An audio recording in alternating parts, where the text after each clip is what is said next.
Muy buenos días a todas y todas. Espero que se encuentren muy bien. Muchísimas gracias al ICJ por esta invitación. Les saluda Anuncia Seminario. Yo soy abogada, magíster, especialista en temas de derechos culturales, derechos lingüísticos y derecho a interculturalidad. En esta oportunidad les voy a compartir un poco sobre el tema interculturalidad en la gestión pública. Vamos a analizar algunos conceptos importantes como qué es interculturalidad, los tipos de interculturalidad, las políticas de reconocimiento. Vamos a poder analizar de manera conjunta la diversidad cultural y lingüística que existe en el Perú, el marco jurídico de la interculturalidad y lo más importante, por qué nosotros, como funcionarios y servidores públicos, debemos conocer este marco intercultural, desarrollando competencias interculturales en nuestro ejercicio y nuestra función. Sin más preámbulos, vamos a dar inicio. ¿Qué es la interculturalidad? De manera muy general, cuando nosotros hablamos de interculturalidad, se señala que es aquel fenómeno social, aquella disciplina que determina, que estudia la existencia de dos o más culturas en un determinado territorio y que estas culturas coexisten con la finalidad que se fomente este respeto, esta tolerancia, esta convivencia pacífica. Ahora, este es un concepto bastante general, bastante simple, bastante efímero, que sabemos que en la realidad no se aplica, y sobre todo en la realidad peruana. Sabemos que existen brechas, discriminaciones, racismo, eh, que vulneran los derechos humanos, que vulneran los derechos fundamentales de orden constitucional y, por supuesto, también que vulneran la dignidad humana como principio rector, como principio eje.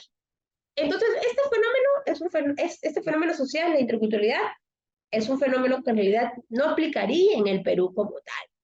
Así que vamos a dividir en dos conceptos que son bastante reales, que lo señala el profesor Fidel Tubino en su libro Interculturalidad Crítica como Política de Reconocimiento.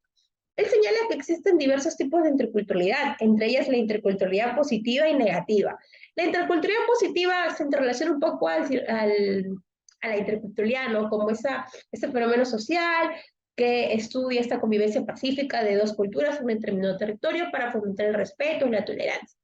Ok, pero la interculturalidad negativa es un concepto que se asemeja mucho al Perú. La interculturalidad negativa en sí es aquellas brechas, aquellos impedimentos, aquella falta de oportunidades que existen en el país, prejuicios, racismo, discriminación, que no permiten fomentar el proyecto de vida de un individuo y sobre todo que no permita que se sienta incluido en un determinado territorio. Entonces, estos conceptos, interculturalidad positiva e interculturalidad negativa, van a ser claves. Sin embargo, existe otro concepto que es la interculturalidad crítica como política de reconocimiento, ya que hablamos de que es aquel reconocimiento que se designa una relación recíproca ideal entre sujetos. ¿Qué quiere decir? De que uno ve al otro como igual, a pesar de que esta otra persona posea diferencias culturales, diferencias económicas, diferencias educativas, profesionales. Entonces lo ve como es igual, pero es consciente que también lo ve, está separado, porque tal vez no pertenece al mismo grupo lingüístico, no pertenece al mismo estatus social. Entonces aquí se estima que existe una relación constitutiva de subjetividad. ¿Ok? Uno se convierte en sujeto ideal, individual, solo en virtud de reconocer a otro y ser reconocido por él. Entonces, lo que abarca esta política de reconocimiento, y lo dice Fidel Tubino y Ademir Flores en su libro Intercultura Crítica como Política de Reconocimiento, es que estas políticas de reconocimiento lo que buscan es promover la dignidad igualitaria, la igualdad de oportunidades, que se puedan reducir estas asimetrías, estas injusticias culturales y lingüísticas, sobre todo en la población que se ve más afectada, que se puede reconocer de que el Perú es un país multicultural y plurilingüe y por ende debe existir un reconocimiento, que se reconozca otra en la persona, pero más que reconocerla como sujeto en sí, es que se le brinden las oportunidades posibles para que pueda desarrollar su proyecto de vida en el ámbito social, en el ámbito educativo, en el ámbito laboral, profesional, bajo un enfoque de interculturalidad. Muy bien. Ya se ven estos conceptos fundamentales, vamos a analizar el punto número 2, la diversidad lingüística y cultural en el Perú. ¿Cuál es la diversidad cultural en el Perú? ¿Sabían que en el Perú existen 55 pueblos indígenas originarios, de conformidad a la última base de datos del Ministerio de Cultura y al censo realizado por el INEI en el año 2017? De estos 55 pueblos, 51 pertenecen a la zona amazónica y 4 a la zona andina. Estos pueblos indígenas originarios son hablantes de lenguas y en realidad, según este censo y este mapa etnolingüístico, también un mapa etnolingüístico es la herramienta de planificación lingüística, es una herramienta de información, una base de datos que recopila cuántas lenguas que existen en el Perú y dónde son habladas y por cuánto número de personas, establece de que existen 48 lenguas indígenas originarias. Vamos a ver un poco estas estadísticas de estas 48 lenguas indígenas originarias. De estas 48 lenguas, 23 son predominantes. ¿Y cuáles son las lenguas más habladas? Por ejemplo, la lengua quechua es una de las lenguas más habladas alrededor por más de 3.8 millones de personas. Ahora bien, también existen otras lenguas como el aymara, el abajún, el shipibo-cuní o el shawi.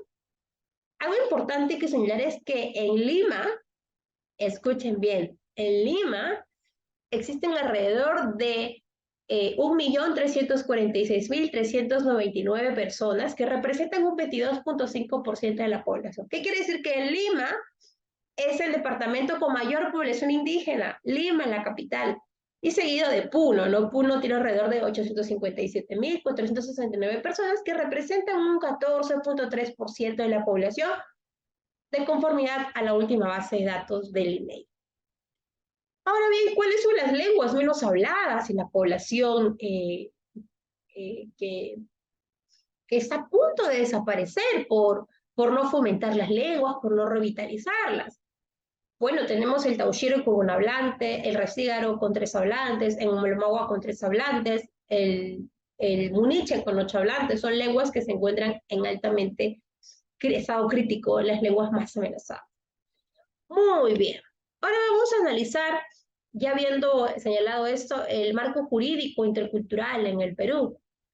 Bueno, la Constitución Política del Perú en los artículos 2, inciso 2, inciso 19, artículo 17 y 48, reconocen esta diversidad de lenguas, diversidad de culturas, reconocen la oficialidad de las lenguas indígenas originarias expresamente en el artículo 48 de la Constitución, ¿no? Entonces, la Constitución Política reconoce esta diversidad de lenguas, ¿no? Pero esta Constitución vigente no ha sido la primera que ha reconocido esta diversidad. Constituciones precedentes como la del 79, en el artículo 35 y 83, reconocía este fomento, este conocimiento de las lenguas aborígenes, ¿no? Así lo llamaban, ¿no? La Constitución, un poquito vamos ascendiendo, la Constitución del año 33, una de las constituciones más duraderas, en su artículo 207 reconocía a las comunidades indígenas, pero como sujetos que poseían personalidad jurídica. Y así la Constitución anterior del año 1920 también reconocía en el artículo 48 a los pueblos indígenas, pero que precisamente el Estado iba a proteger a la raza indígena y pues que iba a fomentar, iba a crear leyes especiales para el desarrollo y fomento en sus territorios, ¿no? En las zonas agrarias. Entonces, estos son los antecedentes constitucionales, ¿no? Ahora bien, en el Perú existe una ley, la ley 29735, es la ley de lenguas, publicada en el año 2011 en el Diario Oficial del Peruano, y su reglamento aprobado a decreto supremo en el año 2016. Esta ley de lenguas reconoce que las instituciones públicas deben brindar servicios bajo un enfoque intercultural y haciendo uso de la lengua materna de los hablantes, por supuesto, ¿no? También hay una ley, la ley de consulta previa y otras normativas, ¿no? También existen políticas públicas que fomentan la interculturalidad, por ejemplo, la Política Nacional de Lenguas Originarias, Tradición Oral e Interculturalidad hacia el 2040, el PRONOTLI. La política lingüística lo que busca es que satisfaga las necesidades de las personas hablantes de lenguas indígenas originarias en las zonas donde son predominantes. También hay otras políticas, por ejemplo, la Política Nacional Multisectorial de Salud al 2030 establece el enfoque intercultural. Hay otras políticas, por ejemplo, también la Política Nacional para la Transición del Enfoque Intercultural, y hay una resolución ministerial del año 2015 que aprueba unos lineamientos, una guía de servicios públicos con enfoque intercultural. Entonces, un poco debemos saber estos para brindar servicios públicos adecuados. Ahora bien, vamos a analizar la interculturalidad en la gestión pública. Hay algunos criterios a considerar.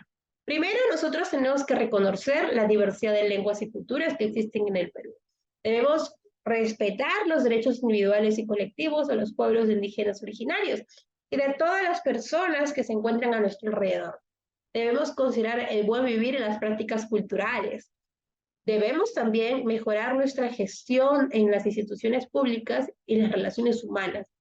No solamente pensar que el Perú es un país monolingüe y monocultural, sino saber que existen otras poblaciones que se encuentran muchas veces incluso amenazadas, ¿no? Que tienen temor tal vez de hablar su lengua, fomentar sus prácticas culturales por temor a reproche o discriminación.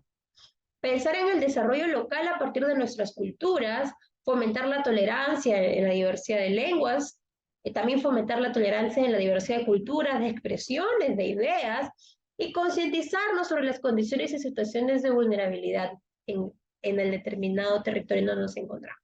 Por ejemplo, imaginemos que yo soy una servidora pública en una institución, viene una persona hablando una lengua indígena originaria, yo atiendo a la administrada, y la administrada es mujer, hablando una lengua indígena originaria, no sabe leer en español, es una mujer de avanzada edad, víctima de violencia familiar. Entonces, estamos reuniendo todos estos requisitos, ¿verdad? Que hace que una mujer se encuentra en un grupo mayor en situación de vulnerabilidad. Y no solo las mujeres, los niños, niñas, adolescentes y los hombres, toda la población en sí.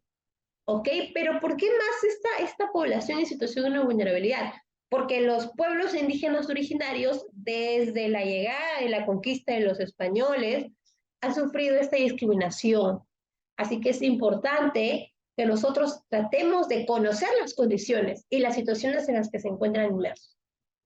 Ahora bien, ¿cuáles son las competencias importantes que un funcionario y servidor público debe considerar? Número uno, el conocimiento. El personal de la entidad pública debe conocer los conocimientos y prácticas de los sistemas tradicionales en los espacios donde se encuentra. Si me encuentro en un espacio regional o local donde las personas son hablantes de lengua indígenas originarias y esa lengua es predominante, por supuesto, debo conocer esta diversidad de lenguas, su cultura, matricularme en un curso de quechua, de aymara, hay cursos de shipibo-conio, hay muchos cursos que se ofertan con enfoque intercultural. Seguidamente, las condiciones, ¿no?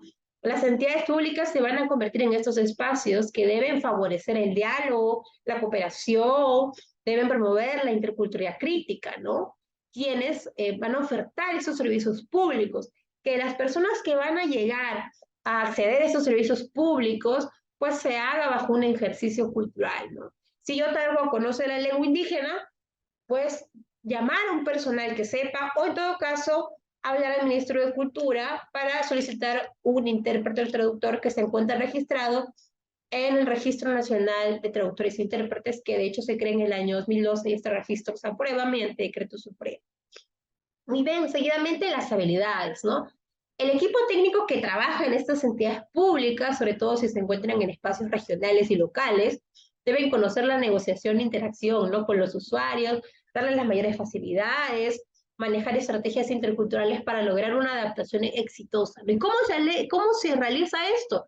Conociendo, aprendiendo, dándole seguridad a cada grupo poblacional, ¿ok? Y por último, la producción y confianza. Es importantísimo que en estos espacios, pues los funcionarios y servidores públicos se acerquen a las poblaciones, se hagan talleres, se puedan visibilizar un poco más, que exista un diálogo recíproco y que se fomente la confianza, ¿verdad? A través de las organizaciones civiles, a través de las redes institucionales, ¿no?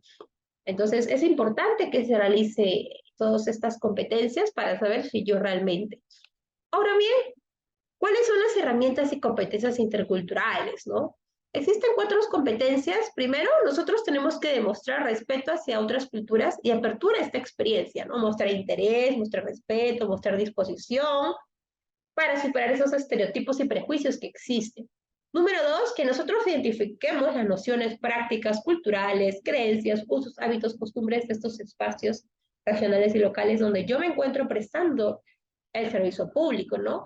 ¿Cómo? Conociendo la práctica, la historia, la cultura, la gastronomía, la psicología, la situación de estos grupos étnicos culturales dentro de la localidad.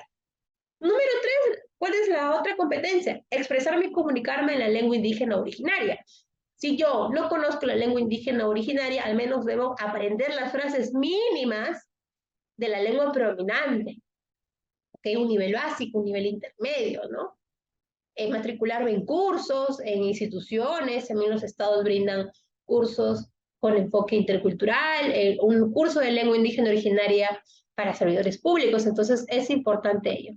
Ahora bien, ¿por qué es importante que nosotros hablemos en esta lengua para que ellos puedan acceder a los servicios en su lengua materna, además que es su derecho humano de conformidad al artículo 48 de la Constitución? Y por último, reconocer prácticas, diferencias a su cultura y no emitir ningún tipo de juicio de valoración. Estas son las competencias que yo debo poseer si soy funcionario y servidor público, si quiero fomentar la interculturalidad en los espacios públicos y ayudar a más personas quienes muchas veces son discriminadas por hablar su lengua y fomentar sus prácticas culturales. Esta ha sido la clase modelo de interculturalidad en la gestión pública. Muchas gracias, ICJ, y conmigo será hasta otra oportunidad. Hasta luego.